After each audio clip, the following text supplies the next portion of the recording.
Mëngjes të gjithëve. Sa gëzim. Unë mund t'ju them, ju e dini, po ju a them dhe unë që kontenjeri erdhi më në fund pas një tirade të gjatë, edhe le t'ju them diçka në lidhje me të kur ishim mbledhur goxha njerëz fakt për ta shkarkuar në një nga magazinat atë nga rruga e frigoriferit poshtë. Një vlla kishte ardhur me vonesë dhe i tha rojes, i tha, dëgjoj, ku janë ata, ai kontenjeri, tha, dhe ata njerëzit që po shkarkojnë, i tha, ti je tek ata tha që kishte më shumë njerëz se sa kuti, i tha për shkarkuar.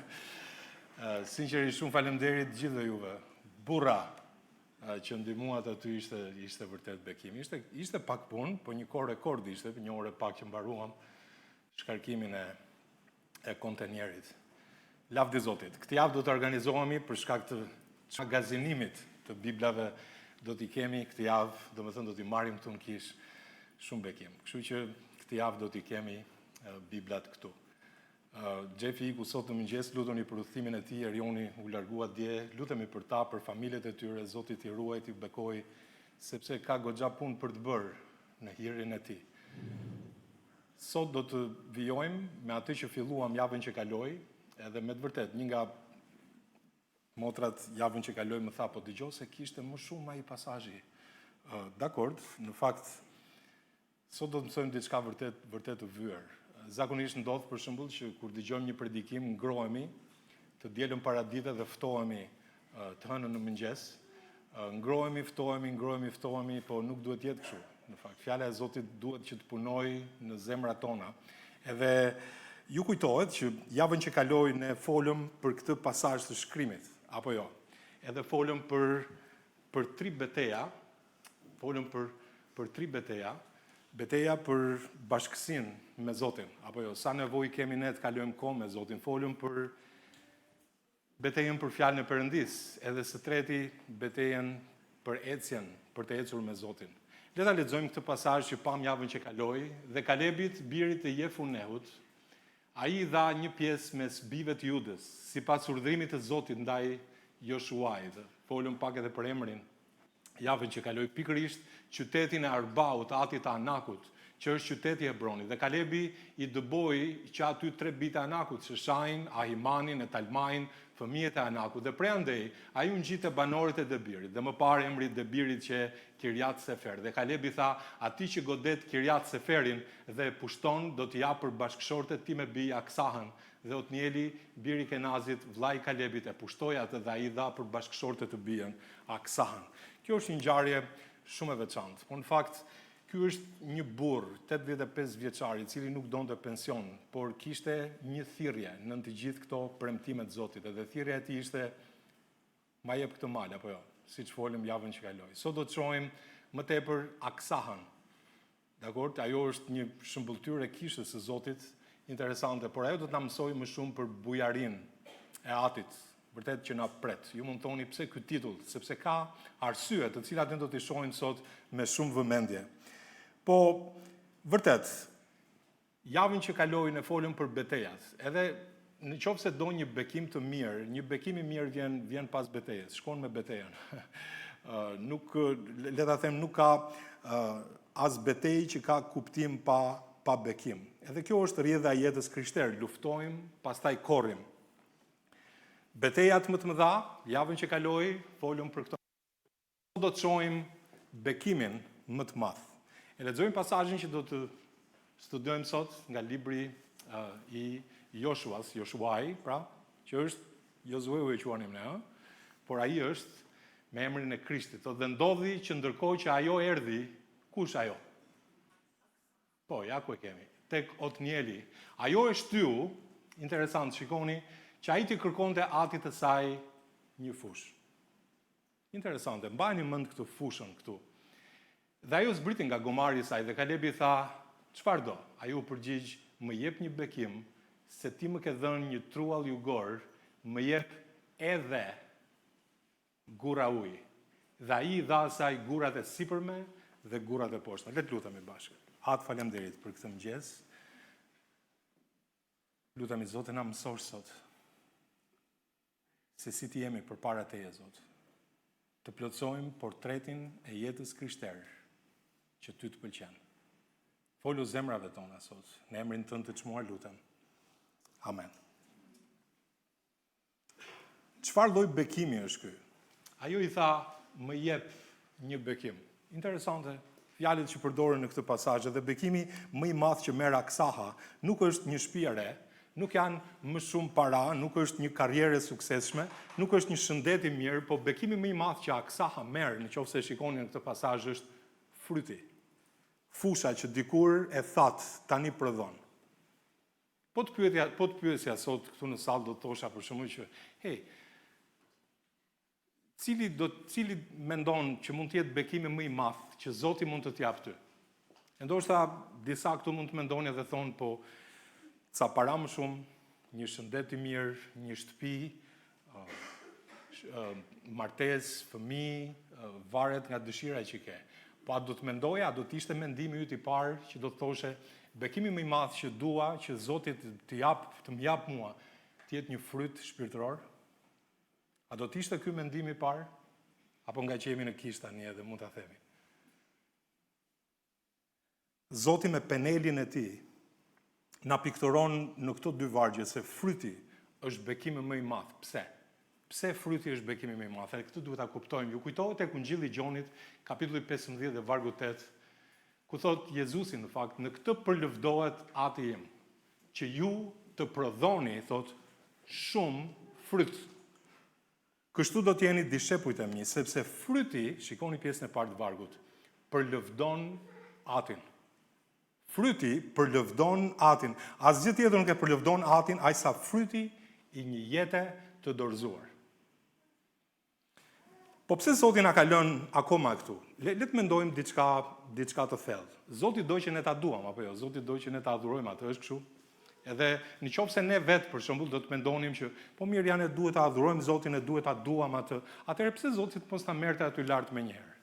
Të mos na linte këtu, sepse aty do ta duam Zotin në mënyrë të përsosur apo jo? Pse? Pse Zoti nuk e bëri këtë? Sepse ai na la këtu për një arsye madhore, që t'japim fryt, të fitojmë njerëz për Krishtin, të bëjmë dishepuj.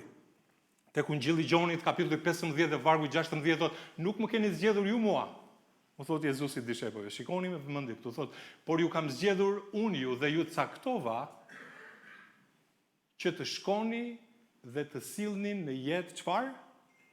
Fryt. Fryt. Dhe që fryti juaj të qëndrojë. Jo vetëm fiton njerëz për Krishtin, por bën dishepuj. Dishepuj që bëjnë dishepuj. Kjo është ideja. Që fryti juaj të qëndrojë, që çfarë do që t'i kërkoni Atit në emrin tim, ai t'ju jap. Në këtë tipologji që ne filluam javën që kaloi, me të vërtet, Aksa është një tip i kishës, sikundër e thash, Otnieli, Luani Perëndis, nga fisi i Judës ishte. Është një pikturë shumë e bukur e Zotit tonë Jezu Krisht në pasazhin që shohim. Në fakt, sikundër juve pat Aksa i kërkoi Otnielit, e vutre, i tha kërkoi atit tim, i tha një fush. Interesant është, sikur vërtet ashtu është. Ka vetëm një ndërmjetës midis njeriu dhe Perëndis, është kështu? Krishti Jezus, njeri është i vetmi ndërmjetës, nuk janë shenjtorët që njerëzit mendojnë, apo në mënyrën e tyre si që janë supersticios, në mënyrë absolute jo, është vetëm Krishti. Ai është i vetmi, një i vetëm është, edhe ai është Jezu Krishti. Edhe Kalebi sigurisht që në historinë tonë përfaqëson atin, po vinëre me kujdes lutjen e Aksahës në këtë pasazh. Më jep një bekim, sepse ti më ke dhënë një truall jugor, më jep edhe gurra uji.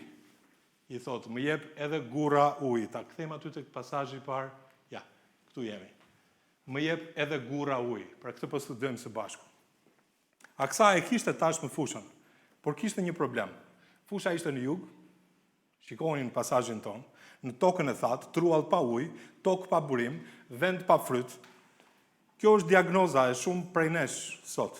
Kemi vendin që Krishti e pagoi me gjak, në fakt Perëndia deshi aq botën, thot Bibla, sa që dha birin e tij të vetëm lindurin, që kushdo që beson në të mos humbas, po të ketë jetën e përjetshme, jetë të përjetshme.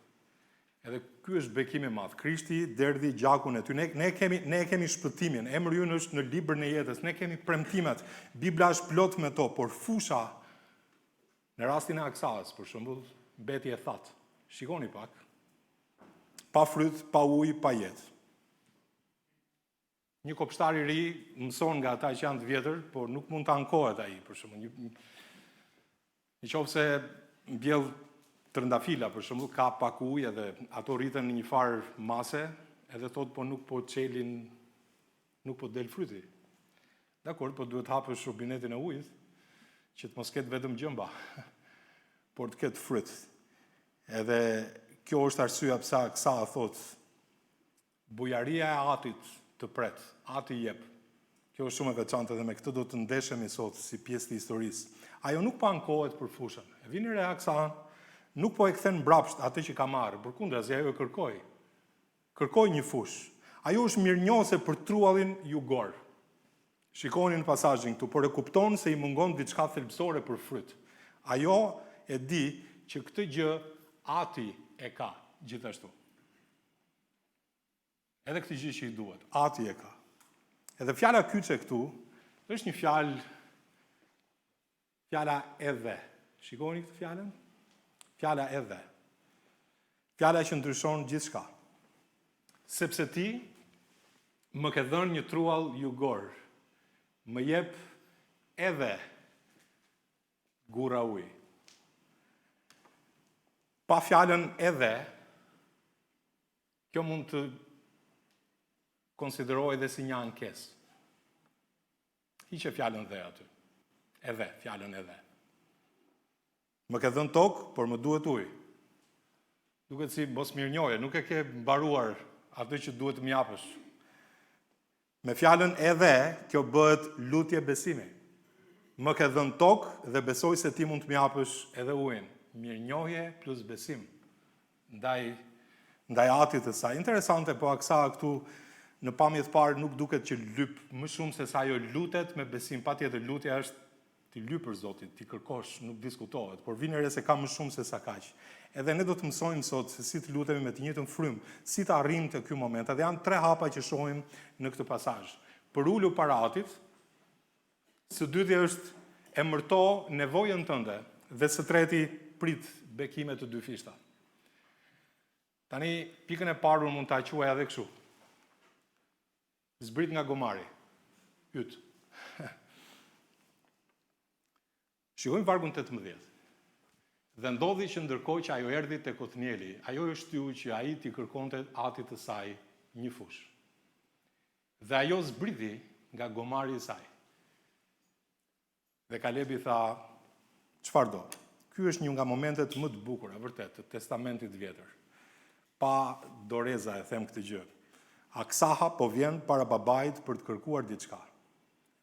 Dhe para se të hap gojën, ajo bën një gest që ndryshon gjithçka. Ju mund thoni, është kaq e thjeshtë, ajo zbret nga gomari. Interesante. Po pse ishte ajo mbi gomar? Tani në kulturën e asaj kohe, një person që hipte mbi një kafsh barre, gomar apo kal, ishte njëri që konsiderohej fisnik. Ai kishte një, le të them, një status, njëri me pasuri dhe prestigj. Edhe në rastin konkret njerëzit me titull hipnin mbi një kafsh barre. Aksa ishte vajzë e Kalebit, ai ishte bashkëshortja e Othnielit, njërit prej heronjve të Izraelit asaj kohe. Edhe kishte arsye për të qenë fisnike, çdo arsye madje. Dhe ishte ajo hipi mbi gomar. Po kur erdhi para babait për të kërkuar diçka.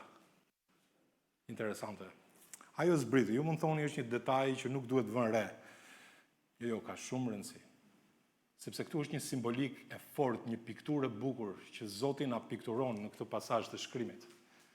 Te Romakët kapitulli 12 dhe vargu 3. Fjala e Zotit thotë se nëpërmjet hirit që më është dhënë, apostulli Pali është duke folur, i them çdo njërit prej jush që të mos e mendoj veten më lart se ç'duhet, por të mendoj esëll, sipas masës së besimit që Perëndia i ka përndarë çdo njërit. Pra, aty thotë të mos mendoj veten më lart se ç'duhet.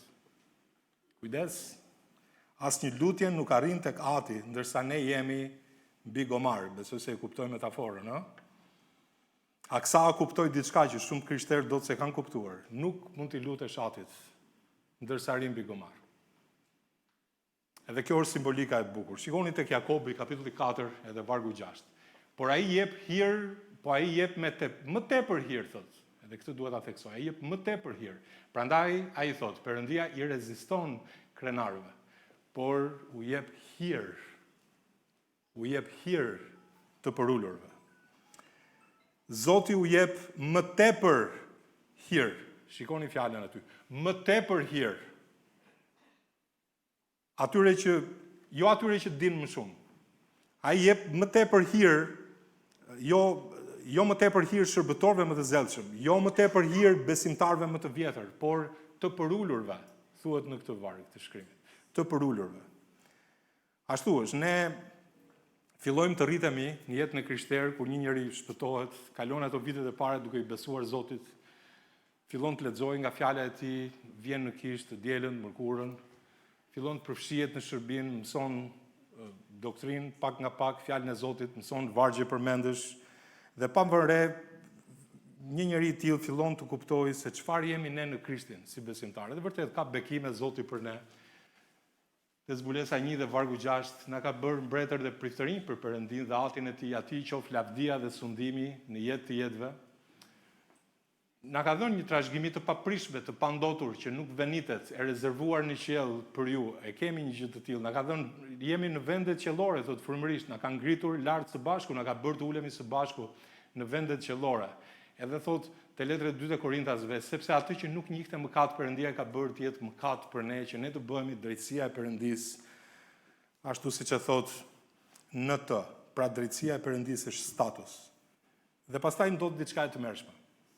Dakor, këto gjëra janë të vërteta, por kur shikon gjëra të tilla kaq të bekuar në fjalën e Zotit, njerëz që nuk e përulin veten, mund të ndodhë diçka që unë do ta konsideroj të tmerrshme. Hipi mbi gomar.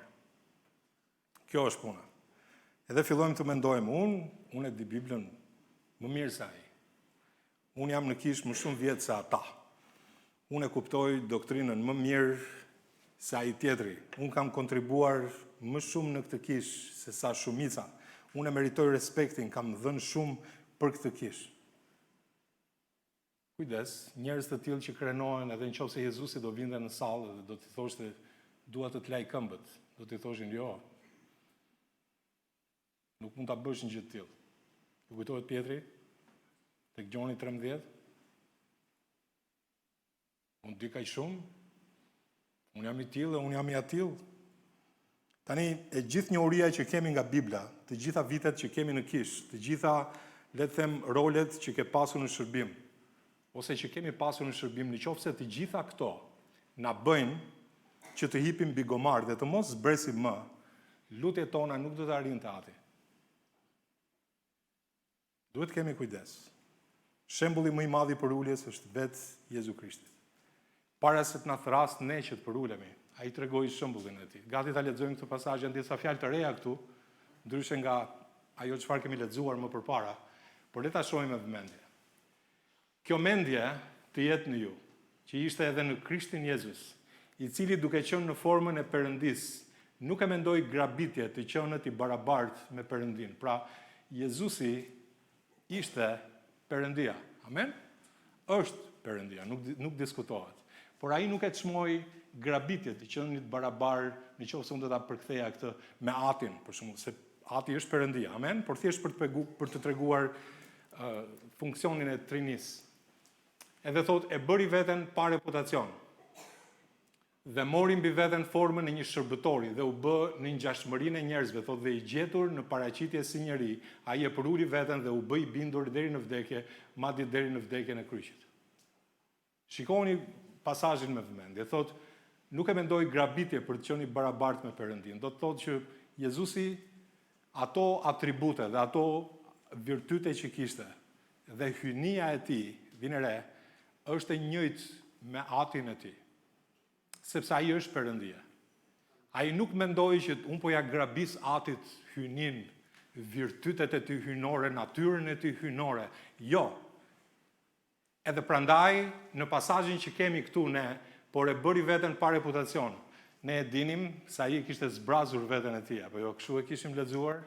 Po pra, por Jezusi, pinere me vëmendje, nëse Krishti do ta zbraste veten nga natyra e tij hynore, nga atributet e tij, gjithdia, gjithprania ai do të pushonte se qeni Zot.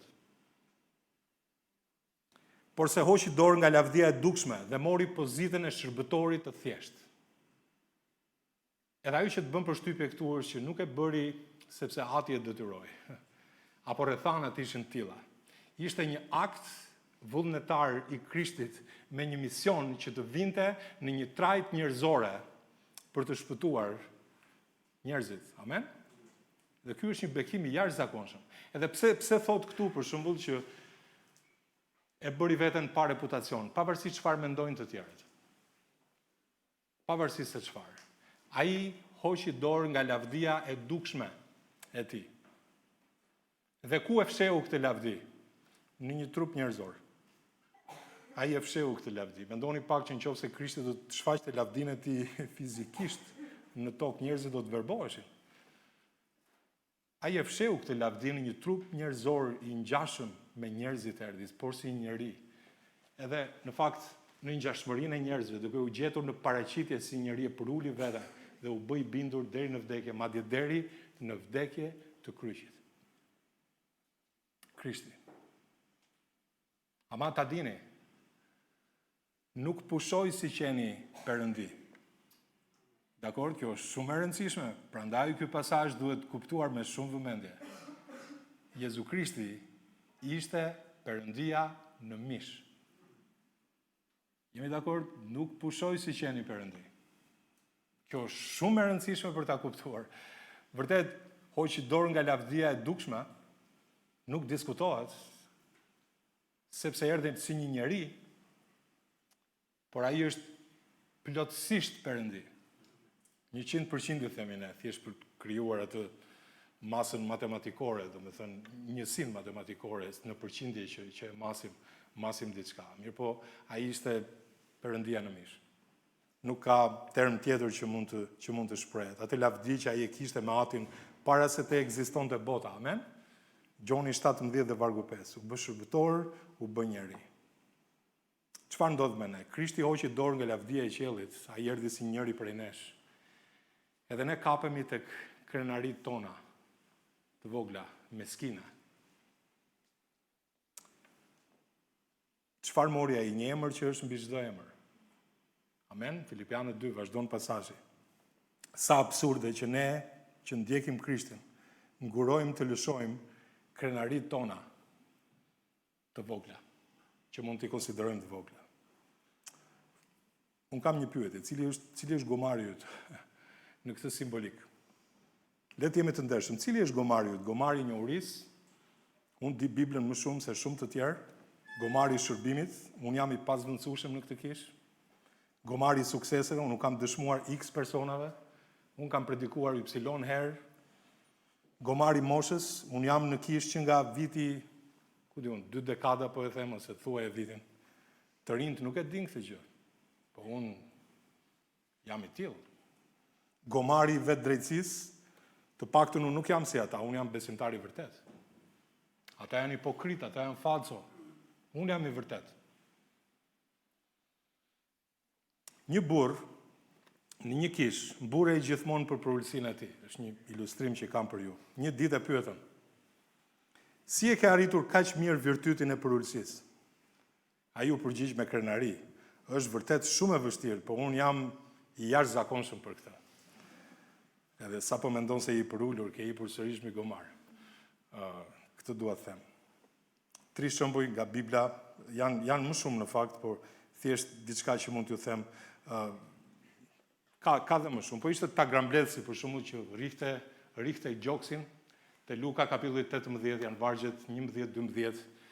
Ai shkoi në tempull dhe i thoshte Zotit: faleminderit Zot që unë nuk jam si njerëzit e tjerë, të pa drejt, nuk jam kuroshkelës, i pa bes, as si ky ta grambledhës, thoshte për atë. E diti, i thoshte Perëndis, që unë agjeroj 2 herë në javë, edhe jap të 10-ën e gjithçkaje.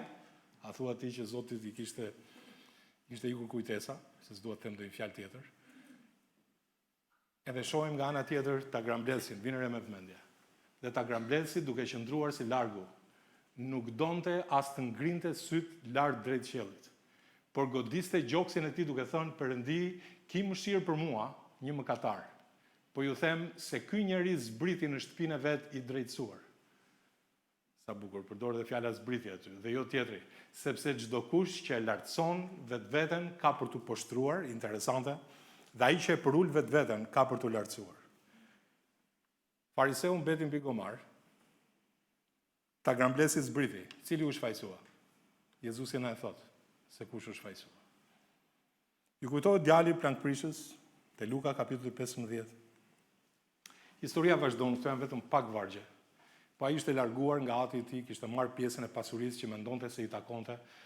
Gjërat nuk i kishin ecur siç duhet e kishte mbetur në mëshirën e Zotit vërtet. Edhe tha, unë nuk kam asgjë tani, dhe i thiri mendjes në fakt. U pendua dhe u kthye tek ati i tij. Do të çohem, do të shkoj tek ati im dhe do t'i them, At, kam mëkatuar ndaj qiellit dhe para teje. E s'jam më i denjë të quam yt bir. Më bëj si një nga mëditësit e tu.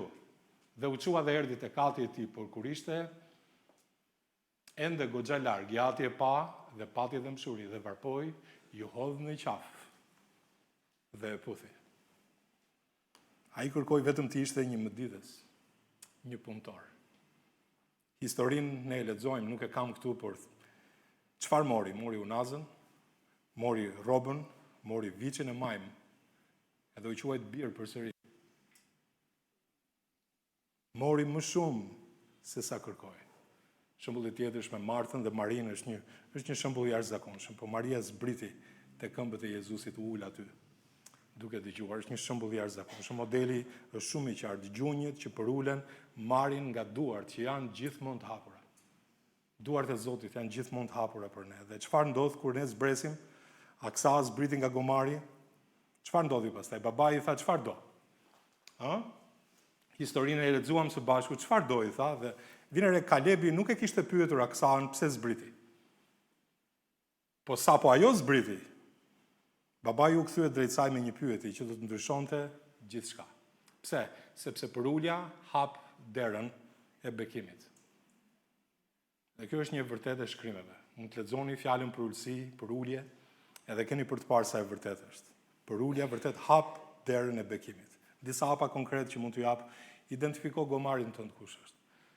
Cila është krenaria që të pengon, që ti nuk e lëshon? Cili është avantazhi që ti po mbron? Zbrit, bjerë një gjunjë para atit.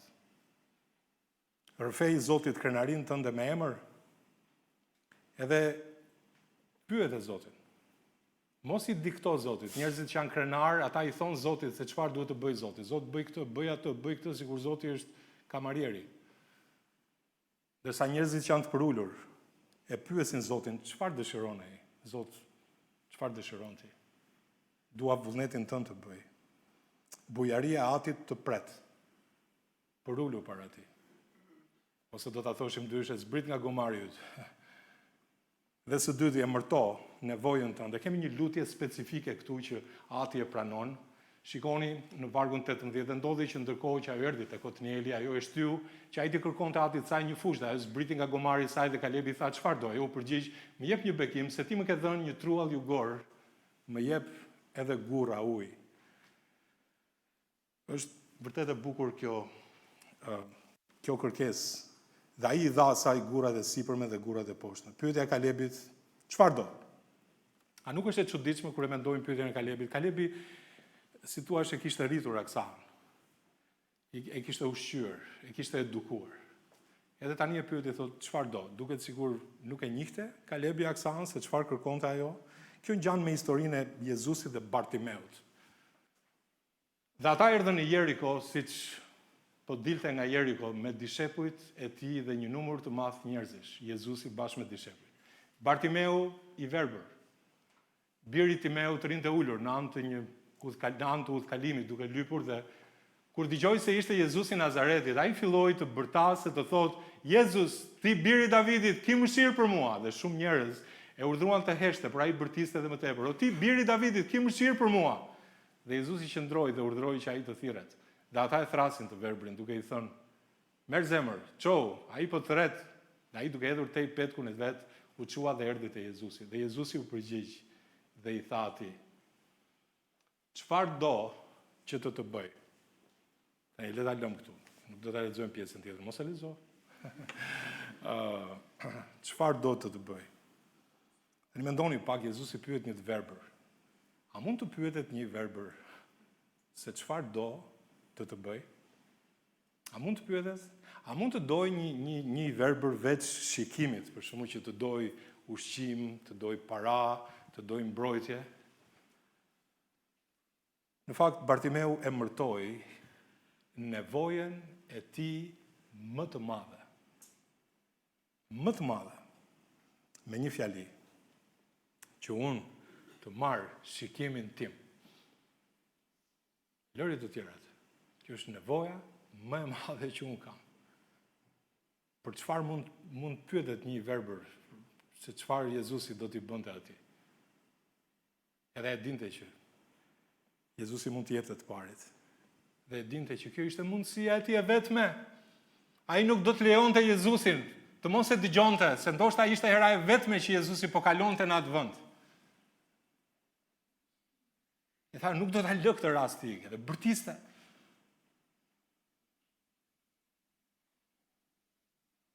Diagnozë specifike, kërkesë specifike, përgjigje specifike. Çfarë bëri Jezusi me këtë? Ja dha atë që kërkoi. Amen? Kështu bën Jezusi. Po pse ai pyet çfarë do? Jo sepse ai nuk e di, por sepse ai do që ne të dim çfarë na mungon dhe ta thërrasim atë në mënyrë specifike. Specifike. Prandaj titulli i kësaj pike është e mërto nevojën që ke. E mërtoje. Specifikisht. Jakobi 4 dhe vargu 2 thot ju a ka ënda. Pra dëshironi shumë të keni gjëra. Kjo është fjala për cilën folëm javën që kaloi. Dëshironi fort, por nuk keni, thot ju vrisni. Dëshironi të keni, por nuk arrini të merrni, ju përlesheni dhe luftoni, ama nuk keni. Pse? Sepse nuk lypni. Nuk kërkoni. Sa bekime u mbasim në thjesht se nuk kërkojmë, sa fryt nuk shohim ne sepse nuk kemi rënë në gjunjë përpara Zotit me një kërkesë të saktë, të qartë, specifike. Jo një lutje e përgjithshme. Sepse disa nga lutjet tona tingëllojnë kështu, Zot më beko mua, bekoje familjen time, bekoje kishën, bekoje Shqipërinë, bekoje botën, amen. Dhe pastaj presim që Zoti të bëjë diçka për të gjithë. Edhe nuk ndodh asgjë specifike. Pse? Sepse nuk kërkuam asgjë specifike. Aksa nuk tha, Zot më beko, apo ti thoshte atit, o atë më beko, kaq. Ajo tha, trualli im është jugor, më jep edhe gurra ujë. Specifikisht. Çfarë do? Çfarë do? Bekoj o Zot, të ketë paqe në botë. Çfarë do specifikisht? Çfarë do specifikisht? Edhe ja kjo është lutja. Lutja e Aksas. Aksa bëri diçka manice, e mërtoi gjendjen e saj me saksi, se ti më ke dhënë një truall jugor. Ti ma dhe, është bekim prej teje. Më jep edhe gura ujë. Interesante. Ajo mërtoi realitetin, toka është jugore, trualli është i thatë, pa ujë, fusha nuk mund të prodhoj fryt, diagnoza specifike çon në kërkesë specifike. Kjo është e vërtet në çdo aspekt të jetës. Po, çfarë është fusha? Aksa kishte fushën, truallin jugor, çfarë është fusha për ne?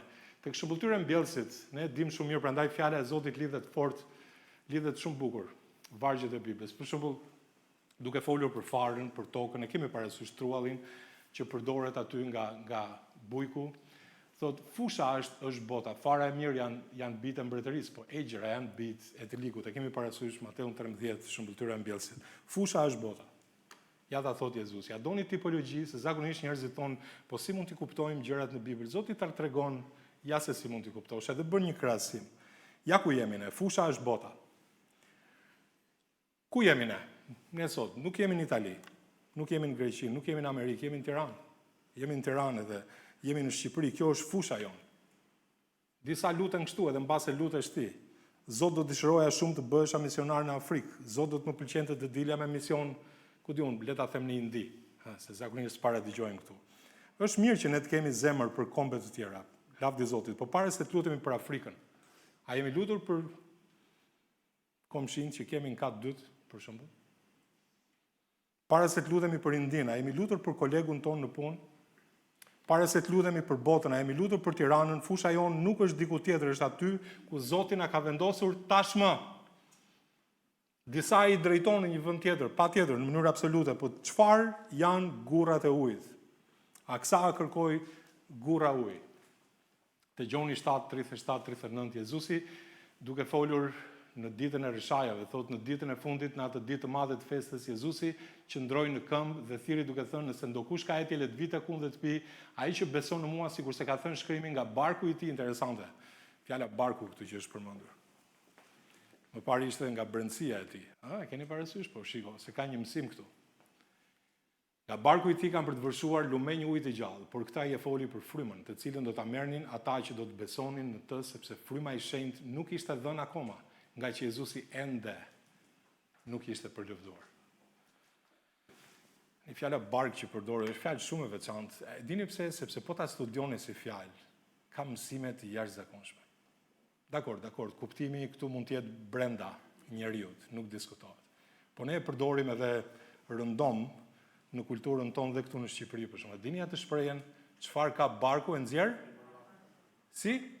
Çfarë bëhet? Është një shprehje që e dim. Çfarë ka barku e nxjerr? Bardaku. E kuptojmë këtë apo? Pyesni Jovanin. Në fund, çfarë do të thotë? Një njeri pasi ëmbëlsohet shumë mirë me alkool, fillon edhe nxjerr nga barku çdo gjë që ka. Dakor, ky është kuptimi.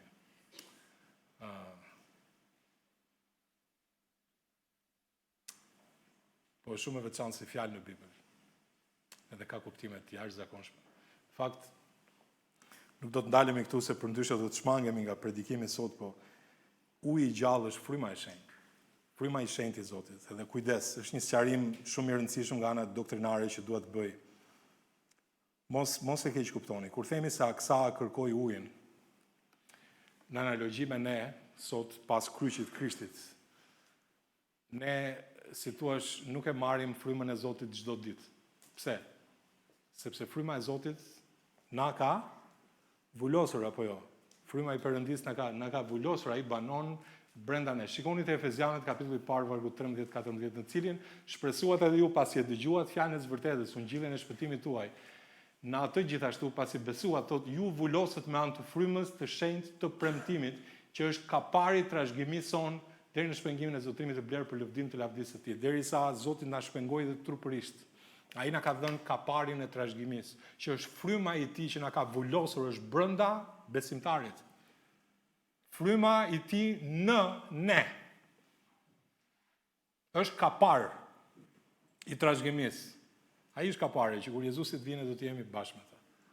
Është e sigurt domethënë, asgjë nuk humbet nga trashëgimia që Zoti na ka caktuar. Dhe ky është bekimi i madh shumë. Romakët 8 dhe vargu 9 shikoni pak, por ju thot nuk jeni në mishin por në frymën, sikurse nëse është kështu që fryma i Perëndis banon në ju. Tani nëse një njeri nuk e ka frymën në Krishtin, ai nuk është i tij. Pra u vulosëm me frymën në momentin që besuam, fryma banon në ne, ne jemi tempulli i tij, ne jemi tempulli i frymës shenjtë, letër parë Korintësve 6, nuk i përkasim vetvetes, pa frymën nuk jemi as të Krishtit. Mos pyet si ta marr frymën e Zotit. Nëse je besimtar i vërtet, e ke. Nuk mund ta marrësh prapë. Se ke besuar Krishtit. Atëherë çfarë kërkoi Aksa në këtë figurë që ne po studiojmë së bashku? Ai u kërkoi ujin për fushën. Që fryma që banon në ne të rrjedh për të ujitur fushën. Fryma uji nuk vjen nga jashtë tek besimtari, ai rrjedh nga brendësia e besimtarit. Brenda jushta do të rrjedh uji i gjallë, thot Jezusi, nga brendësia juaj, nga barku juaj. Interesante. Sepse fryma tashmë është brenda besimtarit dhe kjo frymë duhet të rrjedh për të ujitur fushën. Aksa kërkoi fusha që të ujitej, pra kërkoi që fusha të ujitej, por ne kërkojmë që fryma që banon në ne të rrjedh dhe të ujis fushën e shërbimit që Zoti na ka dhënë. Që ati na ka dhënë. Edhe tek Efezianët kapitulli 5 dhe vargu 18 mos u deni me verë në cilën ka shturje, por jini të mbushur përplot me frymën. Mbushja me frymë nuk është që Zoti na jep më shumë nga fryma e tij. Jo, nuk është kështu. Zoti na e ka dhënë frymën e tij. Nuk diskutohet, na e ka dhënë. Puna është çfarë do të thotë ti jesh i mbushur, ne e dim në këtë kish, do të thotë që Fryma i Zotit mbush çdo aspekt edhe fush të jetës tonë. Ai ka kontrollin e jetëve tona. Ai dominon me autoritetin e tij çdo fush të jetës tonë. Të ecurit, të folurit, të menduarit, të vepruarit, nëse mund ta përkthej praktikisht. Ai drejton çdo aspekt të jetës tonë.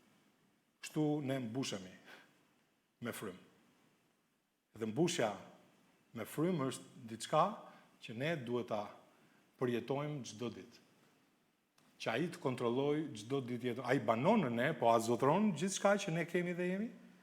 Ai kontrollon gjithçka që ne kemi dhe jemi? Ky është kuptimi i fjalës mbushje me frymë. Edhe pa mbushjen me frymë, fusha jonë mbetet e thatë, pa mbushjen me frymë mund të dëshmojmë, por nuk fitojmë njerëz, pa mbushjen me frymë mund të predikojmë, por zemrat nuk lëvizen, pa mbushjen me frymë mund të lutemi, por nuk ndodh asgjë.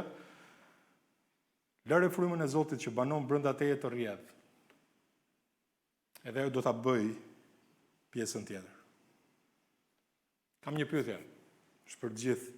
Kur ka qenë era e fundit që me pasion, me zjarr, kemi rënë përmbys para Zotit dhe kemi thënë Zot, unë e di që ti ke urdhëruar që të fitoj njerëz me ungjillin. Më ke vendosur këtu në këtë pjesë të qytetit, në këtë pallat, në këtë lagje, në këtë punë, në këtë familje. Trualli im është i thatë, nuk po prodhon fryt. Unë besoj në bujarinë tënde, Zot. Po atë, lëre frymën tënde që banon në mua, të rrjedh dhe të ujis fushën. Le të ujis fushën. Fryma yte, Zot.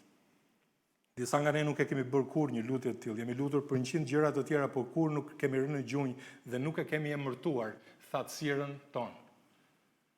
Zot është fusha, por është e thatë. Specifikisht mund t'ja themi, emërtoje thatësirën tënde. Emërtoje, thuaja Zotit, më jep Zot. Më pajis me urtësinë tënde, me fuqinë tënde. Bëj që unë të eci ashtu siç ti do. Le të jem unë një hulli për ujin tënd, o Zot. Një gurr që fjala jote të depërtojë në zemrat e njerëzve me dëshminë që ti më ke dhënë. Disa hapa konkrete identifiko fushën tënde, cila është lagja jote, kush janë fëmijët, kolegët, familjarët që Zoti ka vendosur. Rreth e bëj listën e emrave. A mund të shkruash, a mund të përmendësh 5 emra që ti do doje që këtë vit i shikoje që ata të besojnë Zotit. Mund t'i lutesh atij specifikisht. Emërtoje thatësirën, mos i lut përgjithsisht. Thuaj Zotit me saktësi. Trualli im është i thatë, sepse. Emërtoje specifikisht. Edhe lëre frymën e Zotit të mbush çdo ditë. Më jep guxim, o Zot, thuaj, dhe fjalët e dura. Më jep urtësi. Mbushe jetën time plot. Të dëshmoj me fjalë, me jetë, bekimin tënd, bujaria e Atit të pret. Emërton nevojën tënde. Dhe së treti, mbarojmë këtu prit bekimet të dy fishta. Shikoni, këtu futet elementi besimit.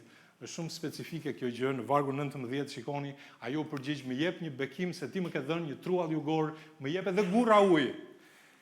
Dhe ai I dha asaj gurrat e sipërme dhe gurrat e poshtme. Vjen re fundin e manitshëm të kësaj historia. Sa kërkoi gurra? Sa kërkoi? Nuk e specifikon vargu sa kërkoi. Ajo thjesht kërkoi gurra uji, po çfarë I dha Ati? Çfarë I dha babai? Gurrat e sipërme dhe gurrat e poshtme. Interesante. 2 lloje gurrash. Më shumë se sa kërkoi. Bujaria e Atit, këtë mund ta konsideroj Efezianë 3:20, tani atij që është I aftë të bëj jashtëzakonisht më tepër. Bibla është libër frymëror. Dhe duhet besim. Kur e lexon këtë libër, është mënyra më e mirë për ta lexuar. Mbi të gjitha që ne kërkojmë, a mendojmë sipas fuqisë që vepron në ne. Atij që është I aftë të bëj jashtëzakonisht më tepër, jashtë mase më tepër nga sa kërkojmë ose mendojmë. Aksa kërkoi ujë, mori 2 lloje gurrash. Pali thot Zoti është I aftë, të jap jashtëzakonisht më tepër. Besojmë këtë varg? Ju më thoni po I kërkova Zotit para dhe nuk më dha 2 fishin. Prit se do arrim dhe aty. Mos e mërzit. Po vini re nga Bibla disa modele, disa shembuj. Salomoni kërkoi urtësi nga Zoti. Ju kujtohet? Shikoni te letra e parë e mbretërve. Dhe Zoti i dha më shumë se sa kërkoi. Dhe Perëndia i tha atij, meqense ke kërkuar këtë gjë, por nuk kërkove për veten jetëgjatësi, nuk kërkove për veten as pasuri, nuk kërkove as jetën e armiqve të tu, ashtu siç ne do të kërkonim më njëherë nëse Zoti do thoshte, shiko, çfarë do të jap ty. Por kërkove për veten tënde të kuptuarit, për të shquar gjykimin. Ja kam vepruar në përputhje me fjalët e tua, të kam dhënë një zemër të urtë dhe të aftë për të kuptuar, sepse ai tha, unë dua që të ushtroj gjykimin në vend për popullin tënd, o Zot. Kjo ishte kërkesa e Salomonit.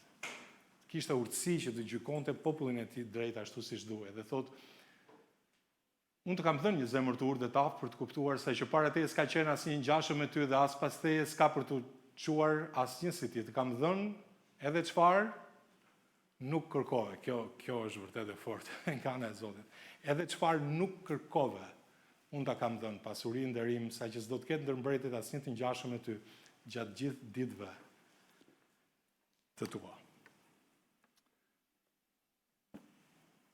Salomoni kërkoi urtësi, Zoti i dha urtësi, po i dha dhe më shumë. Ju kujtohet gruaja kananease në takimin me Jezusin? Ai i kërkoi ca thërime Jezusit për vajzën e saj që ishte smur. Edhe Zoti i dha një bukë të thërë. Unë po e them në mënyrë metaforike, sepse i dha shërim bijës së saj.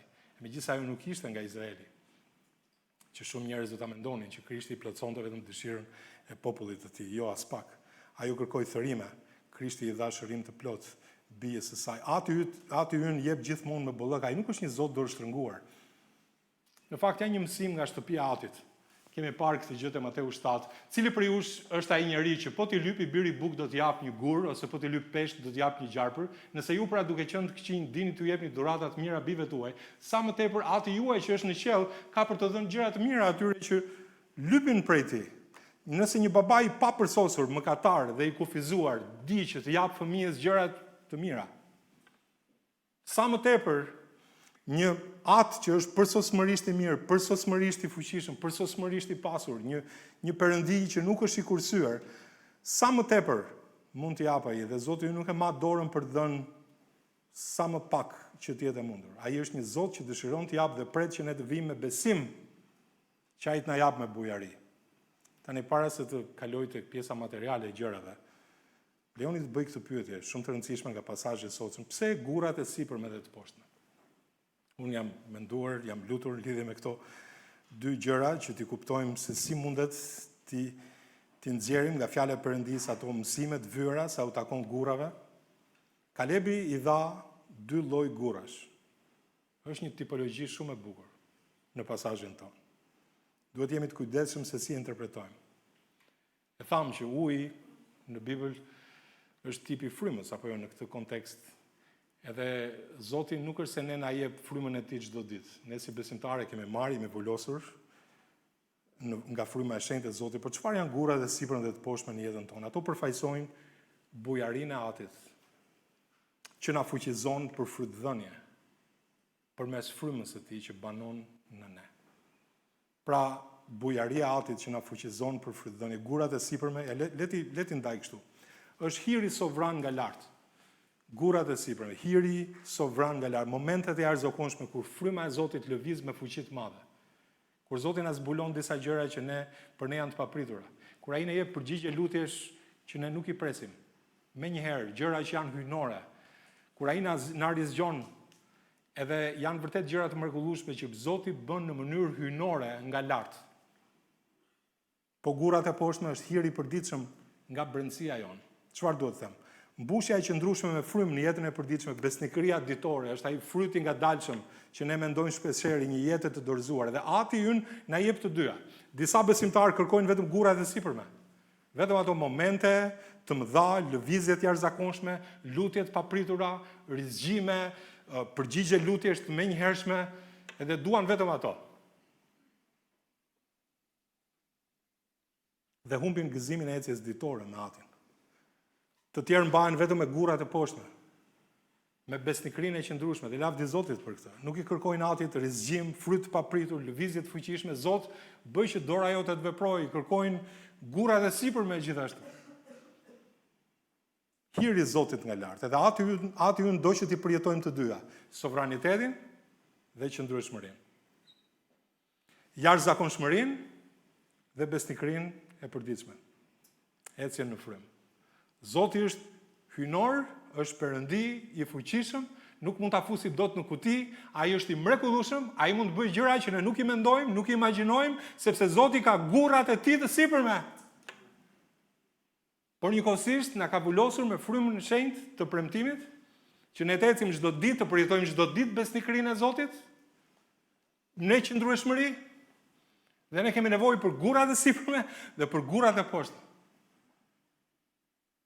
Ti përjetojmë të dyja. Dhe kush është burimi? Është vetëm një. Të dyja vijnë nga Ati. Amen. Të dyja vijnë nga ai është burimi. Të dyja janë shprehje bujarisë së Tij, të cilën ai e derdh me bollëk mbi ata që besojnë. Kujdes, kjo nuk është teologji prosperiteti. Le ta ritheksoj, shumë e rëndësishme kjo, sepse duhet kemi ekuilibër. Aksa nuk kërkoj para. Nuk kërkoj shtëpi, makinë edhe gjëra tjera më të mira, edhe mos më keq kuptoni, nuk po them që Zotit nuk duhet i kërkojmë çdo gjë, që ai mund të na jap sipas nevojave që kemi. Por aksa nuk i kërkoj këto gjëra. Gjinere me vëmendje. Ai nuk kërkoj para, ai kërkoj ujë për të prodhuar fryt. Kjo ishte kërkesa e zemrës së saj.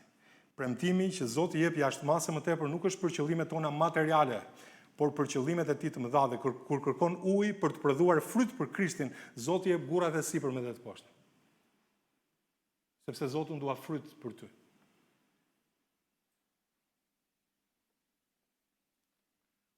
Ai që pret pak, merr pak. U bëft sipas besimit tuaj.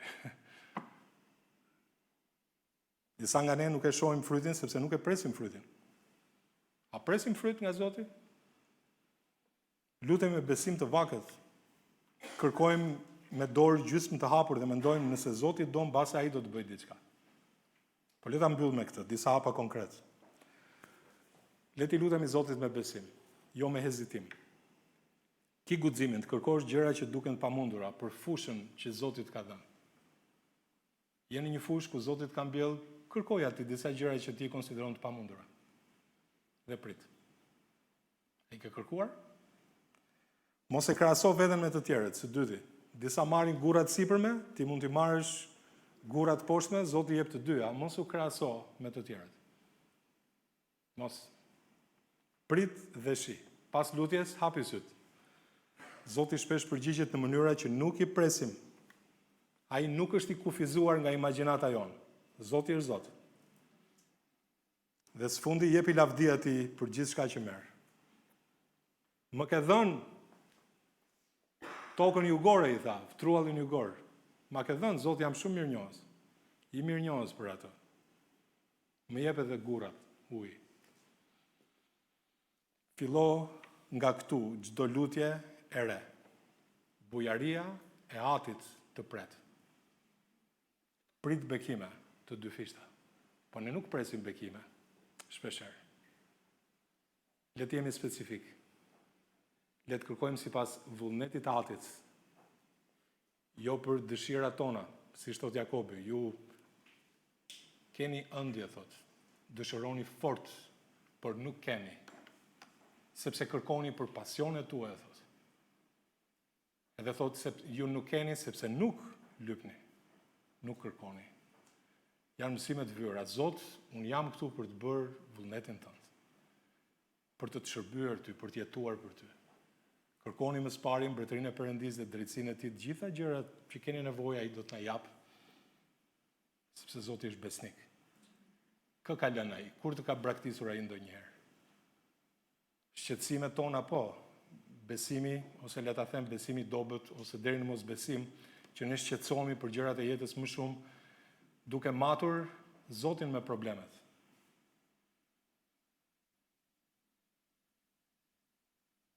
Kujdes. Zoti është shumë i madh. Më i madh se çdo lloj prove problemi që kemi. Ai është i denjë të marrë lavdi prej nesh. Që ne përmes sprovave, vështirësive, tundimeve, të lavdërojmë Zotin, që bota të shikoj, që gurrat e ujit vinë nga Zoti, jo nga ne. Edhe që ajo fush trualli që Zoti na ka dhënë, të ketë fryt. Le të ulim kokën gjithë.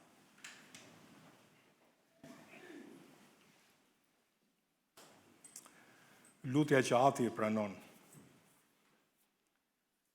Të dielën që kaloi folëm për 3 betejat, për bashkësi me Zotin, për fjalën e Perëndisë, për të ecur që t'i pëlqejmë Krishtit. Sot 3 hapa drejt bekimit, për ulu para Atit, zbrit nga gomari, domethënë. E mërto thatësirën tënde. Mund ta emërtosh thatësirën tënde, Zot ka thatësirë këtu në jetën time, në fushën që un kam. Së treti, prit bekimet të dyfishta, priti gurrat e sipërme dhe gurrat e poshtë. Beteja dhe bekimi shkojnë bashkë. Asnjë krishter nuk merr bekimin pa luftuar betejat e Hebronit. Asnjë krishter nuk lufton vetëm, fitoria vjen me bekim, dhe bekimi është fryti që përlëvdon Atin. Një pyetje, a është fusha jote e thatë? Disa nga ne kemi qenë në Kish për dekada. Kemi truallin jugor, kemi shpëtimin, kemi Biblën, kemi premtimet, kemi shërbesat. Pa vazhdon toka të jetë e thatë, fusha nuk prodhon fryt, muajt kalojnë, vitet kalojnë dhe nuk ka fryt. Pse? Sepse nuk kemi ardhur si aksaha ndoshta, nuk kemi zbritur. Nuk kemi emërtuar thatësirën, problemin, dhe nuk kemi pritur me besim bujarinë e Atit. Aksaha nuk zbriti nga gomari sepse ishte detyruar, zbriti sepse donte bekimin. A e do bekimin? Zbriti sepse donte ujin, zbriti sepse donte frytin. Sa shumë e duam ne frytin? Po aq sa duam shëndetin? Më shumë? Më pak? Po aq sa duam bekimin material? Më shumë? Më pak? Po aq sa duam reputacionin tonë në Kish? Më shumë? Më pak? Sa e duam frytin? Nëse dëshirojmë vërtet ta shohim truallin e thatë të kthehet në fushë pjellore, do të jemi gati të zbresim nga çdo gomar, të emërtojmë çdo thatësirë dhe të presim çdo bujari nga dora e Atit. Mbase je këtu sot dhe nuk e njeh Krishtin, ke nevojë të bëhesh pjesë e trupit të Tij. Sot Krishti zgjat dorën edhe thot pendohu për mëkatet e tua, pranoja atë si Zot dhe shpëtimtar. Bëu pjesë e trupit të Tij, pastaj fillon udhëtimi i frytit. Mbase je këtu sot edhe ke qëndruar mbi gomar për shumë kohë.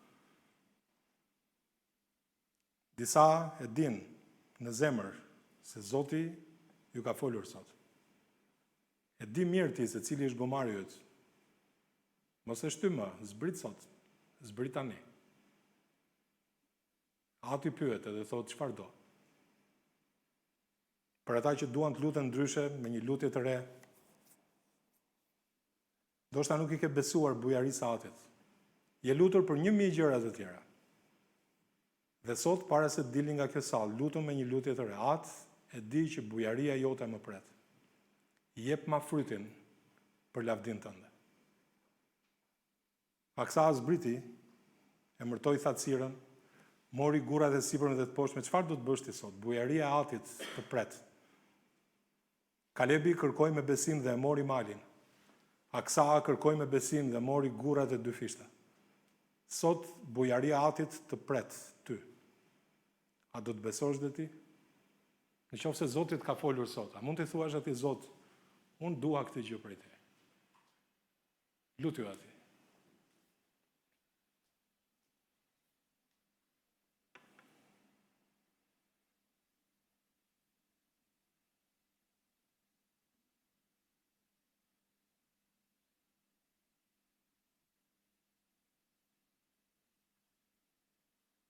O, atë faleminderit për fjalën tënde, faleminderit Zot për premtimet e tua të jashtëzakonshme, Zot.